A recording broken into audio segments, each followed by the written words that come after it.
ඉතින් ඔයාලා දන්නවද මැසේජ් එකක් ඔටෝමේට් කරන්නේ කොහොමද කියලා? ඉතින් මම ස්ටෙප් බයි ස්ටෙප් අද කියලා දෙන්නම් කොහොමද මැසේජ් එකක් ඔටෝමේට් කරගන්නේ කියලා.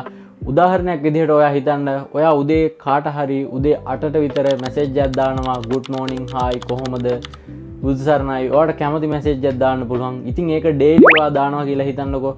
ඉතින් ඒක ඔටෝමේට් කරගන්නේ කොහොමද කියලා මම අද ඔයාට කියලා දෙන්නම්. ඉතින් අපි වැඩි කතා නැතුව ගිහිල්ලා බලමු වීඩියෝ එකට.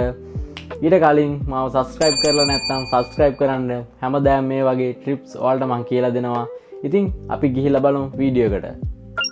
මුලින්ම යන්න ෂෝට්කට් ඇප් එකට. ඉතින් ගියාට පස්සේ මෙතන යට තියෙනවා මැද තියෙනවා ඔටෝමේෂන් කියලා. ඉතින් එතන ක්ලික් කරලා යන්න. ඊට පස්සේ දකුණු පැත්තේ උඩ තියෙනවා ප්ලස් අයිකන් එක ක්ලික් කරලා මෙතනින් ටයිම් ඔෆ් ඩේ කියන එක ක්ලික් කරන්න. එතනින් පස්සේ මෙතනින් ඔයාලට කැමති මැසේජ් එක යවන්න ඕනේ ටයිම් එක සිලෙක්ට් කරන්න. ඉතින් මම මෙතන දැන් මට කැමති ටයිම් එකක් මම සිලෙක්ට් කරනවා.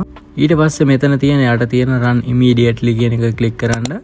ඒ කරලා next දෙන්න මම දකුණු පැත්තේ උඩ දුන්නාට පස්සේ මෙතන create new shortcut කියන එකට යන්න. ගියාට පස්සේ මෙතන අපි උඩින් search කරමු WhatsApp කියලා. ඉතින් WhatsApp එක මෙතනින් select කරන්න. යට තියෙනවා තව එක option. දැන් අපි මෙතනින් බලමු WhatsApp එක විතරක්. ඊට පස්සේ WhatsApp එක ඇතුළට ගියාට පස්සේ මෙතන message කියලා තියෙනවා. ඉතින් මම message එකක් දැන් මෙතන type කරනවා අම්මා good morning කියලා.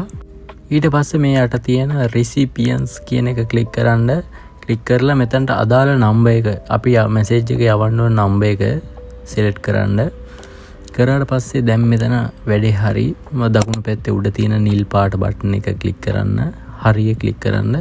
දැන් මෙතනින් වැඩේ හරි. ඔයාලට දැන් මේක දැන් මෙතනින් අපි ඔක්කොම වැඩේ කරලා ඉවරයි. ඔයාලට මේ මැසේජ් දැන් මේ අපි හදපු එක delete කරන්න ඕන නම් මෙතනින් slide කරන්න. slide කරලා delete කරන්න. ඉතින් ඔන්න ඔහොමයි වෙන්නේ. ඉතින් වීඩියෝ එක අවසාන වෙනකම් බලපු ඔයාලට බොහොම ස්තුතියි. ඉතින් මේ වගේ වීඩියෝ හැමදාම මම ඔයාලට ගේනවා. ඉතින් මාව subscribe කරලා නැත්නම් subscribe කරන්න. ඉතින් ගිහිල්ලා එන්න සුබ දවසක් ඔයාලට.